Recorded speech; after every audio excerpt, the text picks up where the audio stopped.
Halo semuanya, di video kali ini saya akan membahas hal yang sering membingungkan orang, yaitu kenapa US dollar selalu naik. Nah, saya menggunakan grafik 5 tahunan dari xe.com untuk membantu memperlihatkan perubahan harga dolar. Dari grafik ini kita bisa lihat sebelum 2015 dolar itu berada di kisaran 11.000 sampai 12.000. Sekarang di awal 2019 dolar itu berada di 14 sampai 15 ribu. Nah, kalian jangan bilang mata uang itu selalu naik turun. Iya, di setiap periodenya memang perubahan ada naik turun, tetapi di jangka panjangnya kita bisa lihat kalau dolar itu mengalami penguatan. Nah, kita harus tahu apa sih yang mempengaruhi itu. Ada beberapa faktor. Nah, faktor pertama adalah spekulan. Spekulan adalah orang yang aktif bertransaksi atau trading di valuta asing. Jadi mereka itu sering jual beli mata uang asing, yaitu di dolar atau di pounds, di rupiah, untuk memperoleh keuntungan atau selisih kurs. Yang kedua adalah kebijakan pemerintah. Nah, pemerintah ini memiliki andil besar dalam perubahan mata uang. Dan salah satu kebijakannya itu yang paling sering kita dengar adalah suku bunga. Antara itu menaikkan suku bunga atau menurunkan suku bunga. Dan ketiga adalah tingkat inflasi di masing-masing negara. Nah, di video kali ini saya hanya akan membahas pengaruh tingkat inflasi. Kita asumsikan faktor-faktor lainnya tidak ada. Jadi kita hanya menggunakan faktor inflasi untuk membahas bagaimana perubahan harga itu terjadi. Oke, sebelum kita masuk ke ilustrasinya, teori ekonomi itu mengatakan bahwa mata uang negara yang tingkat inflasinya lebih tinggi akan melemah terhadap mata uang negara yang tingkat inflasinya lebih rendah. Dengan syarat faktor lain kita abaikan.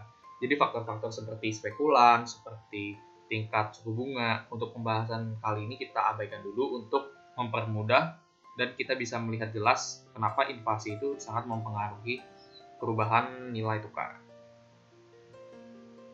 Nah, kalau misalkan kita korelasikan teori itu, harusnya dolar itu mengalami apresiasi dan rupiah mengalami depresiasi atau pelemahan. Jadi dolar itu harusnya menguat dan rupiah itu harusnya melemah setiap tahunnya.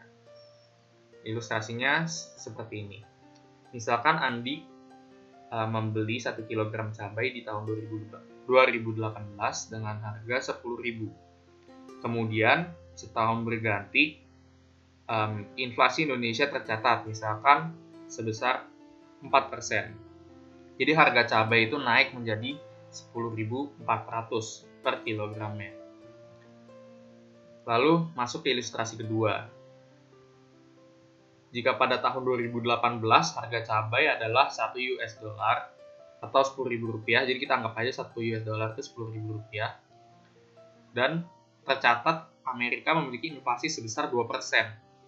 Jadi seharusnya untuk membeli cabai dengan US dollar kita memerlukan 1,02 pada tahun 2019. Nah, implikasinya kayak gimana sih? Kita lihat di 2018 untuk membeli 1 kg cabai kita butuh 1 US dollar atau 10.000 rupiah. Kemudian di tahun 2019 untuk membeli 1 kilo cabai kita butuh 1,02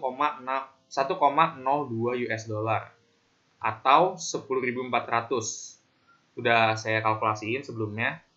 Nah, kalau misalkan 1 kilo cabai sama dengan 1,02 US dan sama dengan 10.400 rupiah, maka 1 US dollar sama dengan 10.196. Nah, jadi jika rupiah mengalami depresiasi sebesar 196 perak selama setahun, artinya pelemahan ini wajar. Tapi memang terkadang di kehidupan nyata memang banyak faktor, jadi memang harga itu nggak bisa pasti 10.196. Nah, jika kita bisa menghitung ini, muncul lagi pertanyaan. Jadi sebenarnya nabung US dollar itu untung apa tidak sih?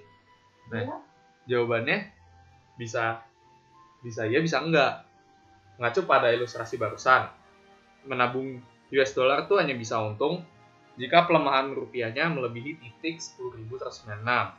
Di bawah itu, ya Anda mengalami kerugian inflasi. Jadi nabung dolar tuh belum tentu untung, belum tentu rugi juga.